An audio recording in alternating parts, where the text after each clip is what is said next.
عاملين ايه النهارده؟ انا معاكم في فيديو جديد. هعمل معاكم تفزات الثوم. اول حاجه انا جبت كميه من الثوم الاخضر، وهبدا دلوقتي هنضفه عشان اعمله في المفرمه. هبدا اجيب راس الثوم ديت كده، وهبدا اشيل بقى العروق ديت. احنا هنعمل كمان من العروق الثوم ديت الخضراء هنعمل ثوم بودره. بنشيل كده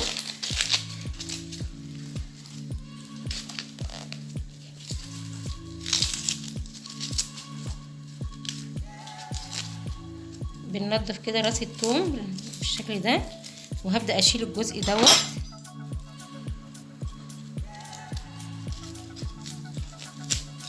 والثوم برضو احنا لما بنعمل الثوم في البيت بيوفر معانا في الوقت وفي المجهود، وكمان بتبقى حاجه عندك موجوده من السنه للسنه. والثوم بقى ما بيبص معاكي خالص، انت بتحطيه بعد ما بتعمليه في المفرمه او في الكبه. بتبداي تحتفظي بيه في اكياس في الفريزر. وبعدين بتطلعي الكيس عند الاستخدام، بتحطيه بقى في علبه، بتحطيها في الثلاجه. او لما تكوني عايزه تستخدمي بقى الثوم في اي حاجه بيبقى موجود عندك. بنيجي هنا في الجزء ده كده بنقطع من اول هنا كده، والعرق ده كله انا باخده بفتحه كده عشان العروق ديت باخدها وانشفها في فرن البوتاجاز. واعملها توم بودره. انا هوريكم كل الخطوات ديت، بس هوريكم دي اول خطوه كده اهو. بكون جايبه طبق هنا وبحتفظ بالحاجات ديت هنا في الطبق، وبمسك راس الثوم بقى من هنا اهي الجزء دوت.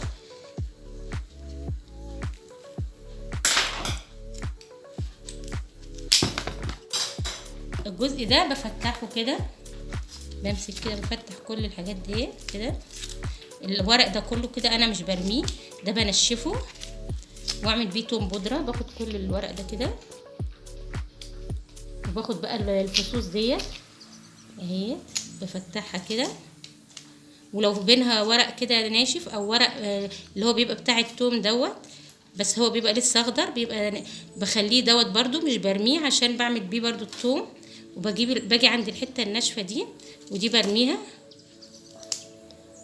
اهي.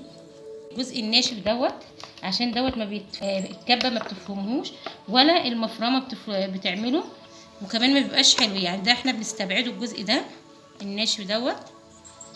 افتح بقيه الراس.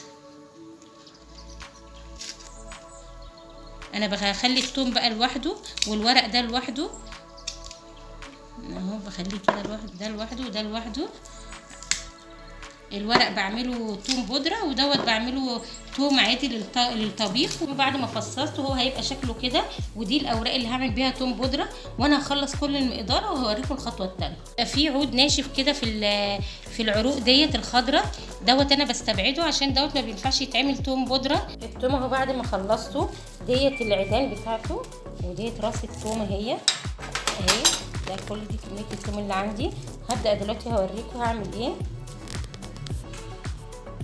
همسك بقى العود بتاع الثوم وافتحه كده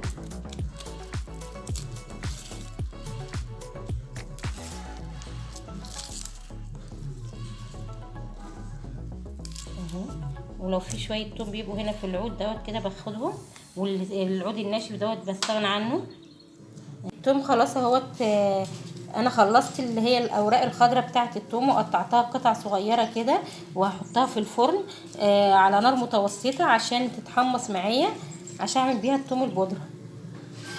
الثوم بعد ما خلصته اهوت وفصصته كده وشلت منه القشره اللي بتبقى فيه، انا دلوقتي هبدا في المفرمه. لو ما عندكيش مفرمه ممكن تعمليه في الكبه.